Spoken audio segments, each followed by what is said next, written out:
नमस्कार। आप सभी संस्कृत अध्येताओं का इस संस्कृत कक्षा में हार्दिक स्वागत एवं अभिनंदन। मित्रों, आज हम पढ़ने जा रहे हैं अयादि संधि। और अयादि संधि के नाम से ही पता चल रहा है कि अयादि संधि का अर्थ है अय आदि। अय आदि।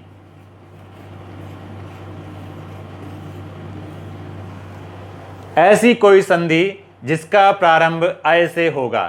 ठीक है, आइए अयादि संधि को हम समझने जाते हैं।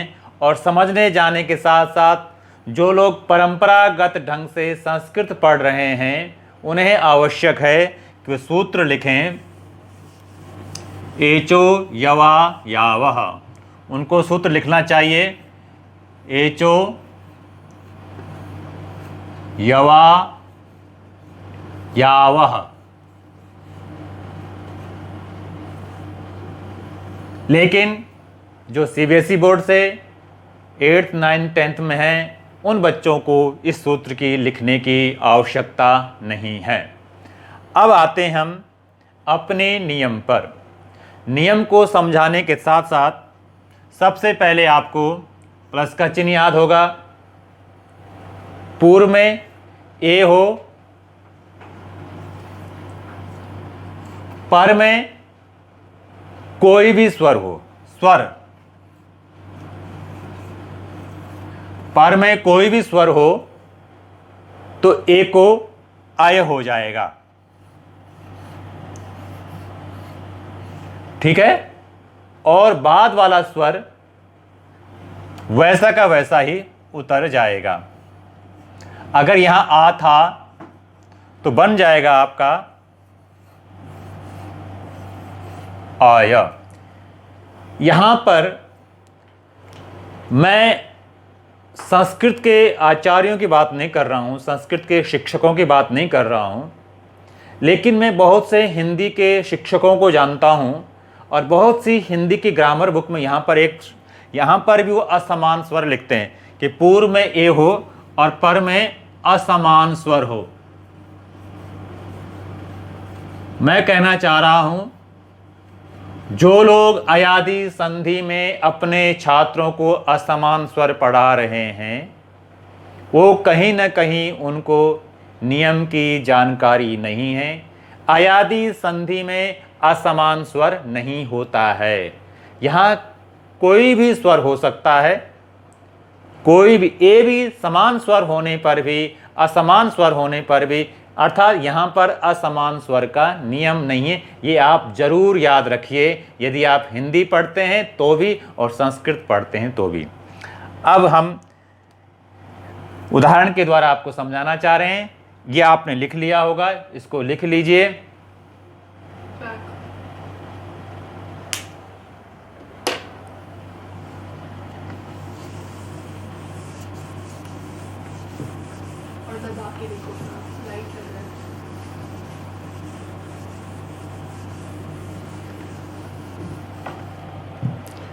अब आप देखिए, उदाहरण के लिए पूर्व में ने है और पर में अन। ठीक है, अब यहां देखेंगे आप, ना में कैसा स्वर है, ए को हमने अलग कर दिया। इधर क्या है, अ न। अब हमने कहा था बाद में कोई भी स्वर हो तो ए को क्या हो जाएगा, ए के स्थान पर अय हो जाएगा। यहां पर दोनों को मिलकर के नहीं करना है, केवल ए के स्थान पर अय। ना हलंत वैसे का वैसे ही आएगा।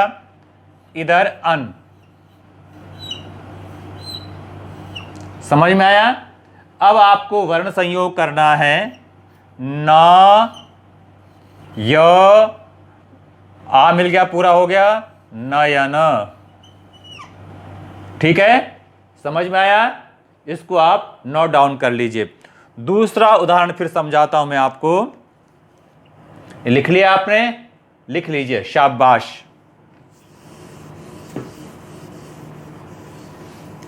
कोशिश कीजिए मेरे साथ ही आप अपनी नोटबुक में नोट डाउन करना शुरू कर दें। अगला उदाहरण मैं आपको देता हूं, हरे प्लस ए।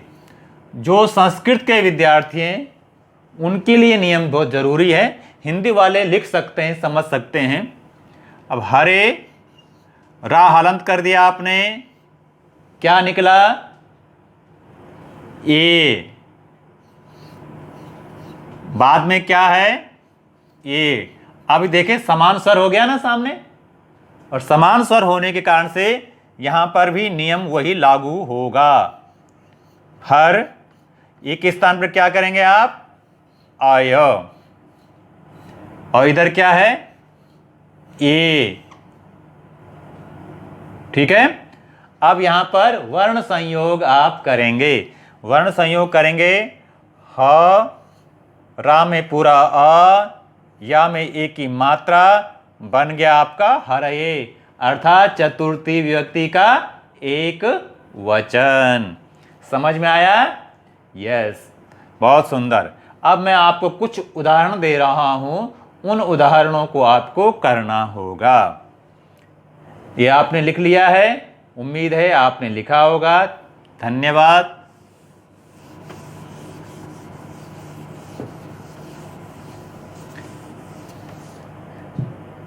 उदाहरण के लिए आप आए, लिखें च, नहीं, उदाहरण के लिए आप लिखें चे प्लस अन।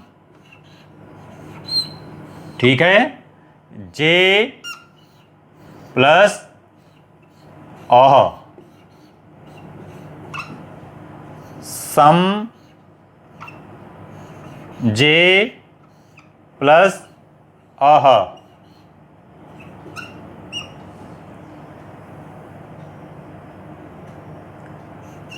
हरे प्लस अह। ठीक है।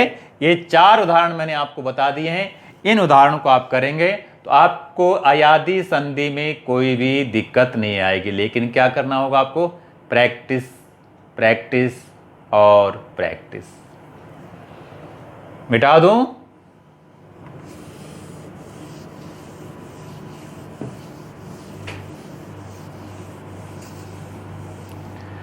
अगली संधि है हमारा अयादी संधि का, पूर्व में ओ हो, पर में कोई भी स्वर हो, पर में कोई भी स्वर हो तो ओ को क्या हो जाएगा? औ। ओ को क्या हो जाएगा? औ। और बाद में जो स्वर है वो वैसा का वैसा उतर जाएगा। और माना यहां पर आ था तो यहां भी आ होगा और मिल जाएगा आपका अव। ठीक है। ये मैंने उदाहरण के द्वारा आपको समझा दिया है। भू और बाद में है अन। ठीक है। भ, वर्ण विच्छेद किया, वो निकला, इधर अन। ठीक है। अब ओ को क्या हो जाएगा? औ। भ और इधर अन। अब आप मिलाएंगे,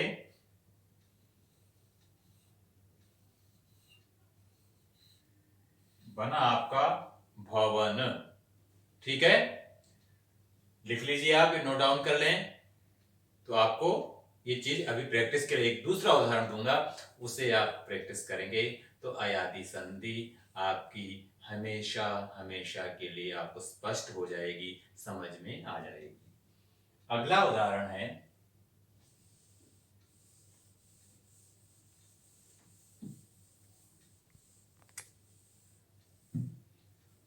पो प्लस अन। पा में कैसा वो है? अलग कर दिया हमने। इधर क्या है? वो के स्थान पर क्या हो जाएगा? अव। हलंत, या इस बात का विशेष ध्यान रखेंगे आप, क्या होगा? हलंत। प हलंत। इधर क्या होगा?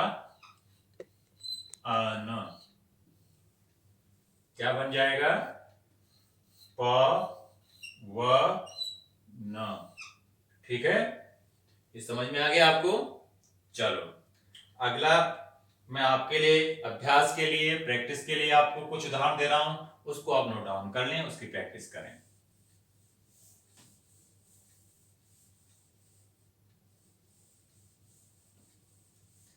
अगला उदाहरण है, जो आपको करना है, गुरु प्लस ए, भानो प्लस भानो प्लस अह,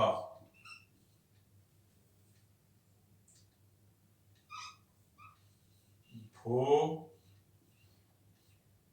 प्लस अह,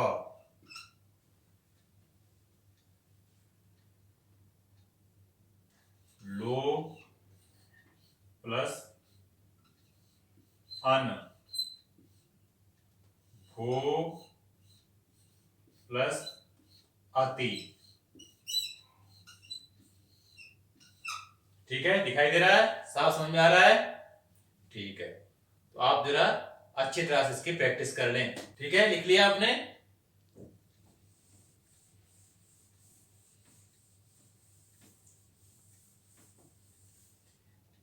अयादी संधि का तीसरा भाग है, पूर्व में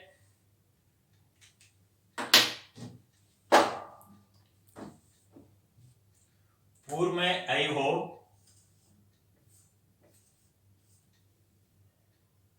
पर में कोई भी स्वर हो, कोई भी स्वर, चाहे ए हो चाहे कोई हो, तो एक ऐ के स्थान पर हो जाएगा आपका आय। क्या हो जाएगा? आय।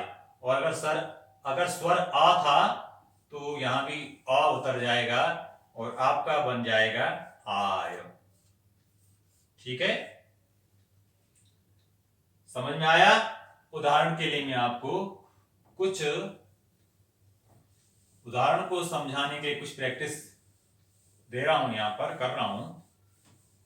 आइए, नई प्लस अक, कैसा? ऐ है, हटा दिया आपने। इधर क्या है? अक। संधि पढ़ रहे हैं, संस्कृत पढ़ रहे हैं, इसलिए विसर्ग लगा देते हैं हम। न, ऐ के स्थान पर क्या हो जाएगा?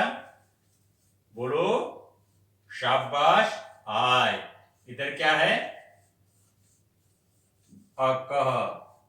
अब यहां पर क्या करेंगे आप? वर्ण संयोग, ना यकह। समझ में आया? यस।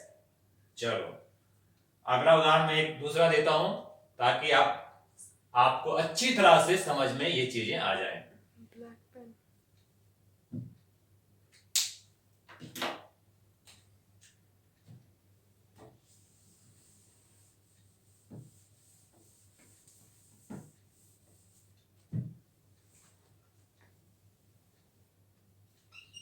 चई प्लस अकह, च ऐ अकह।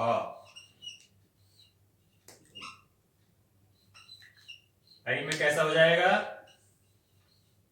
बोलो, आय। इधर क्या हो जाएगा? अकह। क्या वर्ण संयोग से क्या निकलेगा? उदाहरण, चा य कह। ठीक है, समझ में आया? कुछ उदाहरण मैं आपको करने के लेता हूं, उन उदाहरणों की आप प्रैक्टिस कर लें।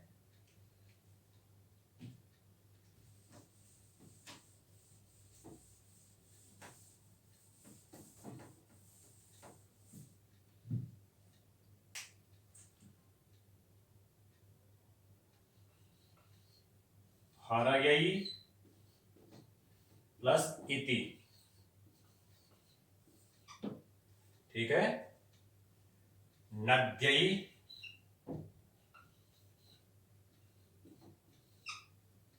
प्लस इयम,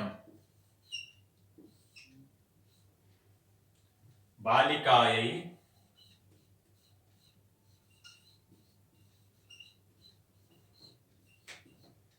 प्लस इह, ठीक है। और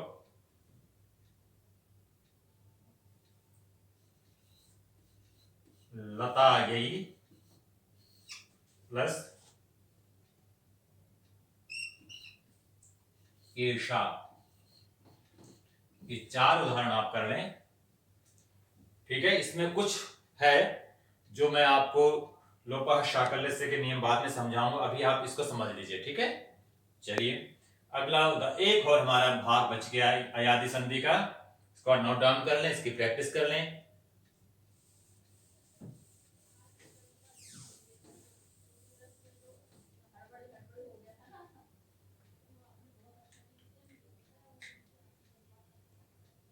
अगला है पूर्व में औ हो और पर में कोई भी स्वर हो, ठीक है। तो औ के स्थान पर क्या हो जाएगा? आव, और स्वर वैसे का वैसा उतर जाएगा, ठीक है। अगर आ है तो आ मिल जाएगा, और जो स्वर हो उसको आप मिला देंगे तो आपका उदाहरण बन जाएगा। अगर माना यहां पर आ है तो यहां बन जाएगा पूरा आव, ठीक है। चलो मिटा दूं।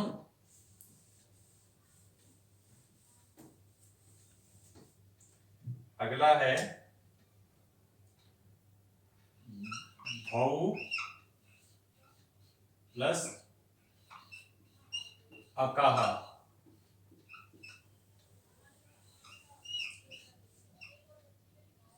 औ औ औ निकला औ, और इधर अकाह,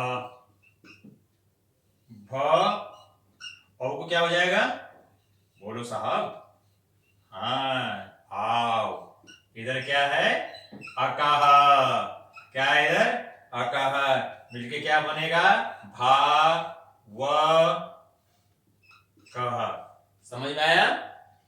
हाँ जी, समझ में आया आपको? बहुत सुंदर। अगला उदाहरण,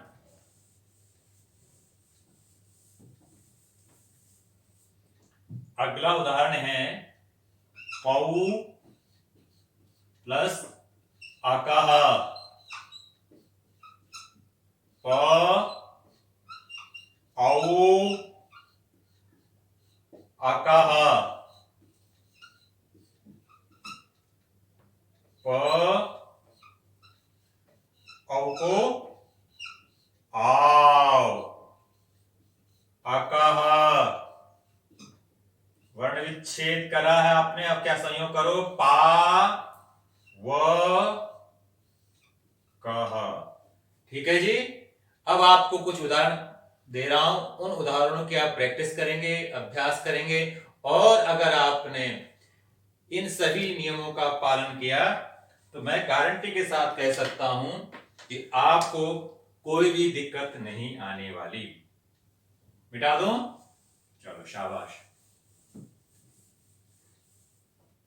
अब यहां पर हम करने जा रहे हैं, उदाहरण दे रहे हैं आपको कुछ। बा लकौ प्लस इमौ, द्वौ प्लस उभौ, उभौ प्लस एतौ, अश्वौ अश्वौ प्लस एतौ, ये आप प्रैक्टिस कर लें। और अगर आप जितनी मैंने स्वर संधि का आपको यहां पर अभ्यास कराया है, यदि आप उन सभी स्वर संधि को क्रमशः पहले दीर्घ संधि को समझते हैं, दीर्घ संधि को समझने के बाद यदि आप गुण संधि को समझ रहे हैं और गुण संधि को समझने के बाद आपने वृद्धि संधि को समझा और वृद्धि संधि को समझने के बाद यदि आपने यण संधि को समझा और यण संधि को समझने के बाद आज की अयादी संधि को यदि आपने सही तरह से समझा, तो आप गारंटी के साथ मैं कह सकता हूं कि आपको स्वर संधि में कभी भी जीवन में दिक्कत नहीं आएगी। एक दूसरा, आप इस तरह से यदि स्वर संधि पढ़ाते हैं, स्वर संधि को सिखाते हैं, समझाते हैं, तो आप एक तरह से उन लोगों को भी स्वर संधि सिखाने के साथ साथ उन्हें भी आप बड़ी ही सरलता के साथ उन्हें स्वर संधि में आने वाली कठिनाइयों को दूर कर पाएंगे। ये ऐसी विधियां हैं, ऐसे प्रोसेस हैं जिनको यदि आप अपनाएंगे तो पूरे मैथ्स के तरीके से आप उनके अंतर मन में इन बिंदुओं को डाल देंगे ताकि जीवन में उन्हें कभी भी स्वर संधि में दिक्कत ना आए। ये मैं पूरी गारंटी के साथ लिख के दे सकता हूँ। पुनः आप सब लोगों का बहुत बहुत आभार। यदि आप सब लोगों को ये संस्कृत वीडियो की क्लासें अच्छी लग रही हैं, यदि आपको ये क्लास अच्छी लग रही हैं, तो आप ज़रूर से ज़रूर इसको सब्सक्राइब करें, लाइक करें, शेयर करें और कमेंट ज़रूर करें। कमेंट करने से हमें पता लगता है कि हमें क्या आगे सुधार लाना है। पुनः आप सभी मित्रों का आभार, धन्यवाद। नमो नमः।